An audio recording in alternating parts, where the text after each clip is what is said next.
Вітаю вас, поважані сябры. Мяне завуць Рэгіна Владзіславаўна Малашук.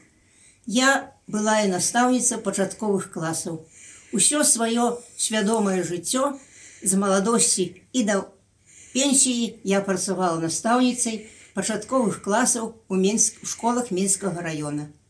Калісьці ў маладосці мне пашанцавала, а можа проста давялося выпадкова, прадстаўляць Кандрата Кандратавіча Крапіву на сходзе выбаршчыкаў, калі яго асобу прадстаўлялі кандыдатам у дэпутаты Верхоўнага Савета. У прысутнасці Кандрата Кандратавіча я вельмі хвалявалася, але ён вельмі уважліва і з разуменнем аднёсся да сустрэчы са мною і выслухаў маё прадстаўленне. Я павінна была расказаць пра яго жыццё і прывесці прыклад яго творчасці. Успамінаю, як ён сам пра сябе гаварыў. Я ў мастацкім агародзе, толькі марная трава. Ну, якая смех ды годзе, я пякучка крапіва.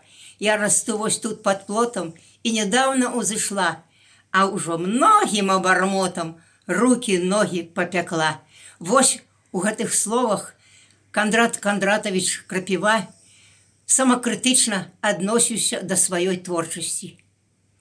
І так, байка Кандрата Кандратавіча Крапівы «Дыпламаваны баран». У адным сяле, неважна дзе, хадзіў баран у чарадзе. Разумных бараноў наогул жа нямнога, а гэты быў дурней дурнога. Не пазнаваў свайго двара.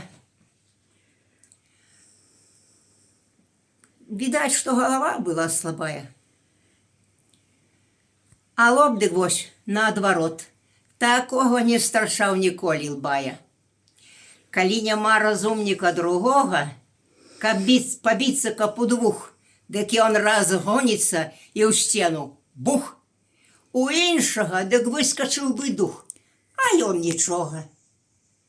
Дык вось за дурасць гэту яго празвалі раз вучоным, так, на смех. А каб двара не перабег, на шыю прывязалі мету. Вось і дыплом табе. Што за дыплом? Баран ні мя, ні бэ. Аднак жа перад кошкаю пачаў ён ганарыцца. А што ж ты думала, сястрыца? Хіба мне пахваліцца няма чым? Я заслужыў дыплом, здаецца, галавою. І не раўнуйся ты са мною. Аб гэтым лепей памаўчы, сказала яму кошка.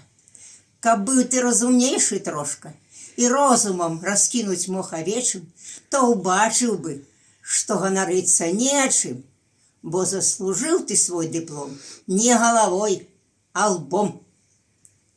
Другі баран ні бэ, ні мя, а любіць гучнае імя.